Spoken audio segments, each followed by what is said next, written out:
आपण जी भावनेच्या गोष्टी करतो, की ज्याला आपण सामान्य भाषेत मन असं म्हणतो, की आज माझं मन खूप आनंदी आहे, आज माझं मन खूप दुःखी आहे. आज माझं मन जे आहे ते अभिमानाने भरलेलं आहे. आज माझं मन हे न्यूनगंडाने भरलेलं आहे. आज माझं मन सकारात्मक विचारांनी आहे. आज माझं मन नकारात्मक विचारांनी आहे. आज माझ्या मनामध्ये एकदम असं जोश जोश आहे, माझ्या आत प्रेरणा आहे, पण आज मला खूप डिमोटिव्हेटेड वाटतं आहे. आपण प्रत्येक वेळी बोलताना काय बोलतो? माझं मन, माझं मन, माझं मन. माझ्या मनात ना असा विचार येतोय खूप दिवसांपासून. माझ्या मनात अशी इच्छा आहे, की मी ना ते इथे-इथे खूप जावं, खूप छान आहे ते ठिकाण. म्हणजे आपल्या आयुष्यात हे मन किती भूमिका बजावत असतं. अगदी लहान 2-3 वर्षाचं लेकरू पण म्हणजे त्याला पण कळतं मन काय आहे. ठीक आहे, त्याने ते कधी बघितलेलं नसतं, अनुभवलेलं नसतं, ते लहान असतं. पण आपल्या मोठ्या माणसांचं बघून ती लहान मुलं पण म्हणतात, "मी माझ्या मनासारखंच करेल." म्हणजे हे मन आपल्या आयुष्यात किती मोठी भूमिका बजावतं. पण आपण या मनाला समजून घेण्यात ना खूप कमी पडतो.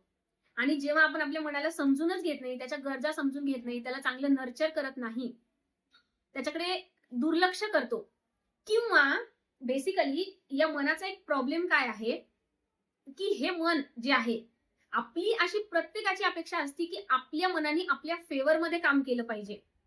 पण दुर्दैवाने बहुतांश लोकांचा प्रॉब्लेम असा आहे, की त्यांचं मन त्यांच्या फेवरमध्ये काम करत नाही. म्हणजे त्यांचं मन ही खरं तर त्यांची सगळ्यात मोठी स्ट्रेंथ असली पाहिजे. सगळ्यात मोठी ताकद असली पाहिजे. पण दुर्दैवाने आज म्हणजे कित्येक लोकांच्या आयुष्यात त्यांचं मन त्यांची सगळ्यात मोठी म्हणजे स्ट्रेंथ असण्याऐवजी त्याचा सगळ्यात मोठा वीकनेस ठरतो आहे. इतकं मन त्यांचं त्यांच्या कंट्रोलच्या बाहेर गेलेलं आहे. आणि म्हणून त्यांच्या आयुष्यात त्यांना खूप स्ट्रगल फेस करावा लागत आहे. आणि म्हणून मग लोकं या ज्योतिषाकडे जातात, त्याच्याकडे जातात, हातात हे ब्रासलेट घालता, गळ्यामध्ये ते रत्न घालता, सोनं घालता, चांदी घालता, हे करता, ते करता. ते काय नागनारायण बळी करतात. कुठला विधी असतो तो कालसर्प शांती करता. सगळं करता. या ग्रहाचा जप करता, त्या ग्रहाची शांती करता, सगळं करता. मंगळ ग्रहाचे उपाय करता. पण त्यांना त्यांचा बऱ्याचदा रिझल्ट मिळत नाही. कारण त्यांनी त्यांचा सगळ्यात आधी चंद्रग्रह स्ट्रॉंग करायला महत्त्व दिलेलं नाही. हे जो चंद्र म्हणजेच त्या माणसाचं जे मन आहे ना, तेच त्याच्या फेवरमध्ये काम करत नाहीये. त्याच्या आयुष्यातला सगळ्यात मोठा अडथळा म्हणजे त्याचं मन आहे. म्हणजेच त्याचा तो चंद्रग्रह आहे.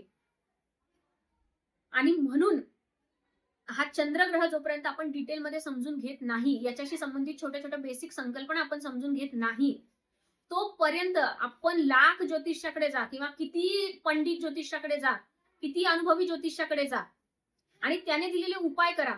पण ते उपाय केल्यानंतर पण जर तुमचं मन शांत राहत नसेल ना, तर त्या उपायांचा काहीच प्रभाव होत नाही. जसं 4-5